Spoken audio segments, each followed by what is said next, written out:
In my own opinion, shadows to strength mean that we should not keep quiet. We should come out of the closet and speak up. Standing up and dusting yourself. For me, shadow to strength embodies resilience. One inamaanisha meaning you are in a strength in life. Let's say you're in a dark place or things are not moving the way they're meant to move, but then you find strength in whatever thing. It could be a small thing, but you find hope in that thing. And then that you cling on to it and it brings you out of it and you find yourself in a better place and with people that are like-minded. Shadow to strength just spoke resilience.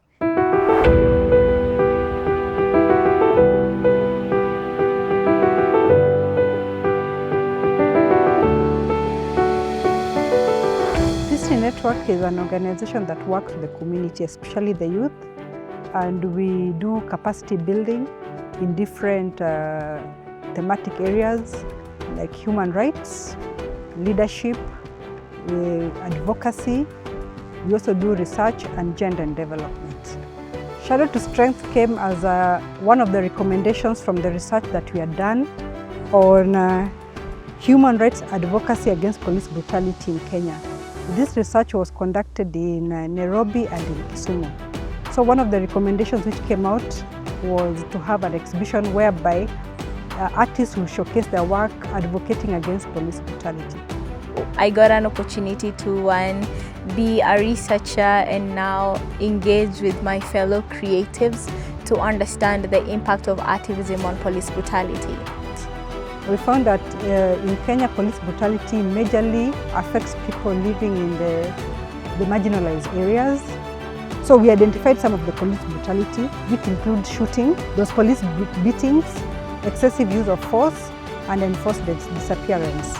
We mentioned why it was important to actually have an exhibition as a result of everything that we did, and thankfully they took that recommendation up, and as a result we were actually able to do an exhibition which embodied live concerts, embodied the visual arts, murals, photography, all these things brought together with the focus of exploring the impact of activism on police brutality.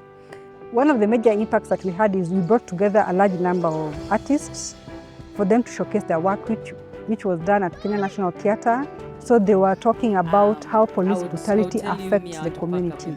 We also had a panel whereby we had experts discussing protecting the population against police brutality. Then we also talked about how policymakers, the policies which are in place that can be used to ensure that the police don't use excessive force.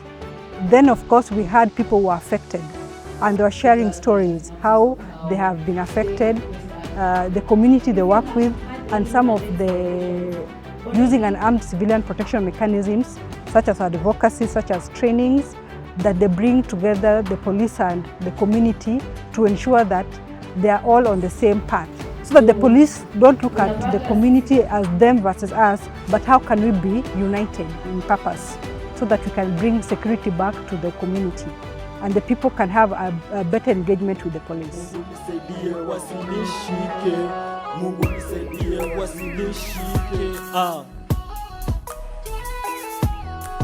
Crime si poor but mob si justice, police brutality mtani manze jo still a crisis.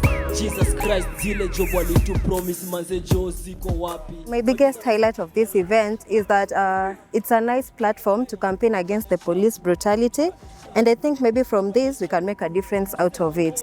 I work at Part 254 as a project officer, and one of the things that we do is to use art as a tool for social change, and I loved today's event because it was mainly focusing on art to fight police brutality. Police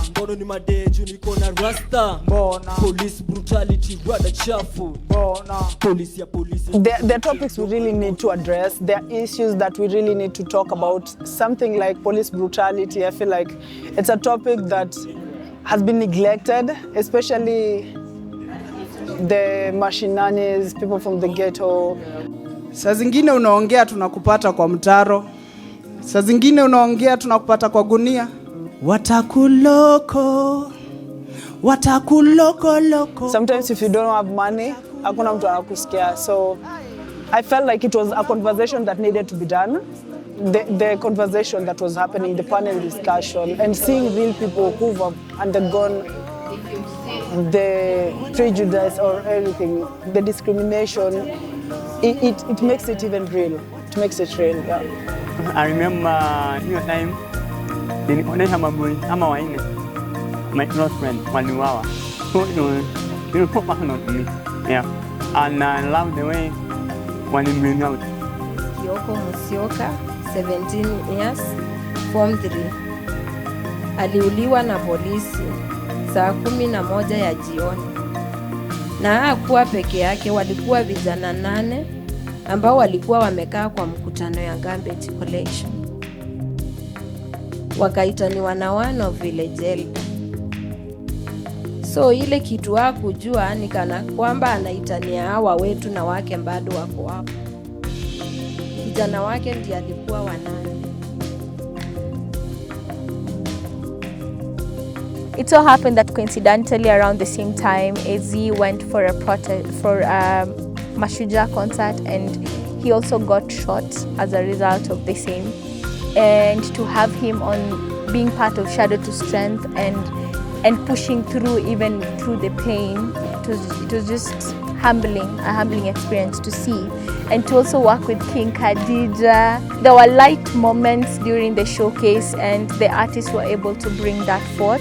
To see Arabian artists play like the traditional instrument, the flute, and still perform was beautiful, infusing spoken word with different elements. The band, of course, the When Music Band, Nile Daughter herself. Need I mention Nina Tanya?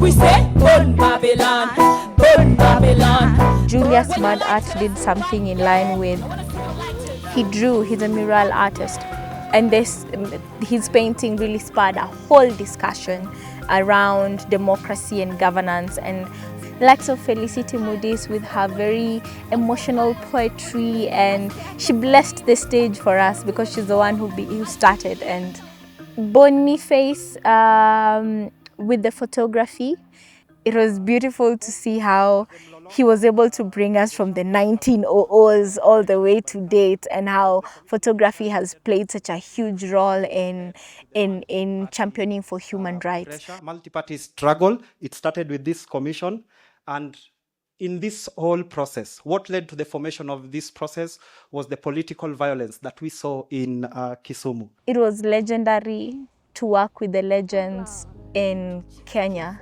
this far.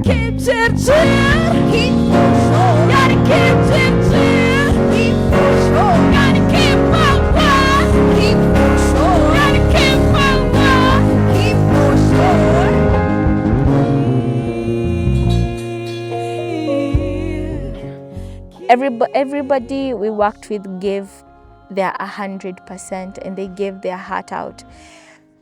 The stage design was mind-blowing. In fact, I remember we were scared to have the body bag representations on the stage, and very many people who did such a brilliant job, like the volunteership team. And the MCs and moderators, man. I feel like they had so much. They were in tune with the panelists, DJ Calv 254, and he made it easy for things to be seamless as we were prepping from one segment to the next. Thank you so much, Wayesu and Brian, for the tech work that you did during this period.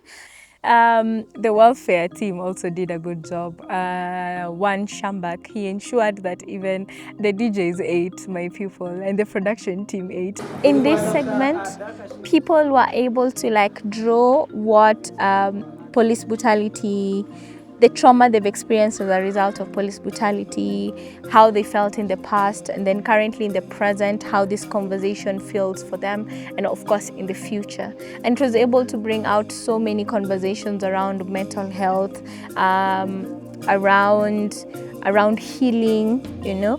And I'm so glad that we had that segment, because then the audience was also able to pour out their own experiences. We trended at position 1 at some point with Shadow to Strength. And for me, that showed how important this engagement was and why it is key to include the arts in these conversations that bring about policy change, and also just allow for heartfelt discussions to actually happen and for people to heal in the process. Today's event, Shadow to Strength, was a much needed event, or like a space for us to go to. And it's because in as much as we were learning a lot and getting statistics and all that, I think it's a common ground, because we've been to Maandamano, we are being killed, there is extrajudicial killings unfairly. So we're being killed unfairly. We don't have a place where we can air our voices and commune together and heal together. So today's event was exactly that. It was providing us a space for us to talk, communicate, and at the same time music or using art to heal ourselves. So yeah, it was really lovely. This event met the objectives that I think we should have, and especially it has talked about various things from police brutality and how we should speak up, we should not keep quiet. My favorite was spontaneous. Hiyo imekuwa na performance nini mwenye melalapo. I remember by that time or 2022 kuna pia niuliwa mbele yangu. So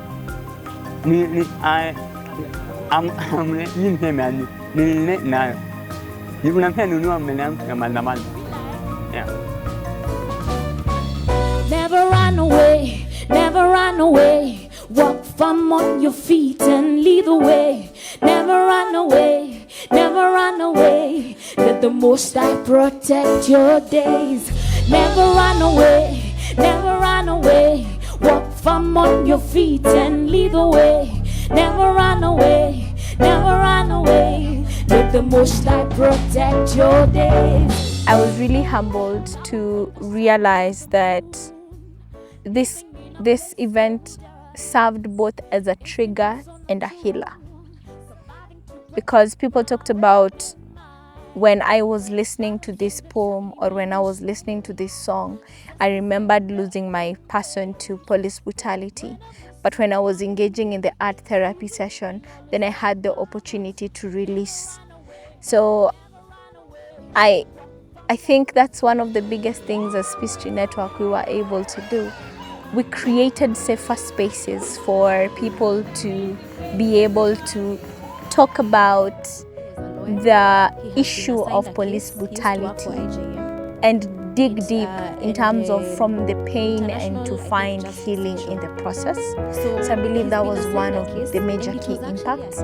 Physical attendance span from, as per our registration, we had around 180 people come in, plus the team that's around 30. So technically we had 200 attendees coming in for the showcase.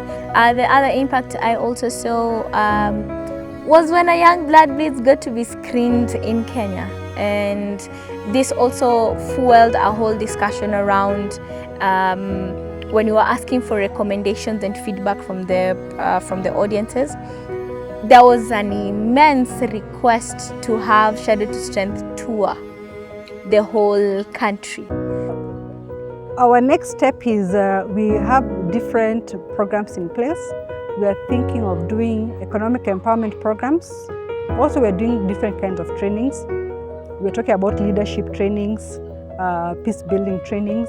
When we talk about peace building trainings, which is core of what Peace Tree Network does, we try to teach the community mechanisms whereby you bridge the gap with the person you're in conflict with. There's need for more space for artists to be part of the peace building process, because it's an alternative form of an armed civilian protection. Democracy, I call it democracy. So for me, the call to action is to make use of these artists, the tools that they have, the experiences that they have, which they put in these creative works. It will enrich even the peace building and armed civilian protection mechanisms that are already in place. We are open to partnering, and we are open to financial support, and we are also open to social capital. Hopefully when we have the support, we will be able to take Shadow to Strength to different regions in the country. Why not do a whole tour globally as well? Because police brutality is not just a regional issue, but it's a global issue. Kuna vile nasikia uchungu, maumivu imeanza kuzidi. So itabidi nimewachia bando manze mimi niende ofisi ndio. When I think about the way forward, I can't fail to recognize the people who've made this journey possible. Of course, I want to start with Peace Tree Network itself for birthing the idea, and thank Creating Safer Spaces, UCP, and for having Hekima University engage with us in the research as well. The art exhibition would not have been possible without the support of Power 254 for sharing their pictures with us that were depicting the situation during the Maandamano protests. They also provided the Power Radio.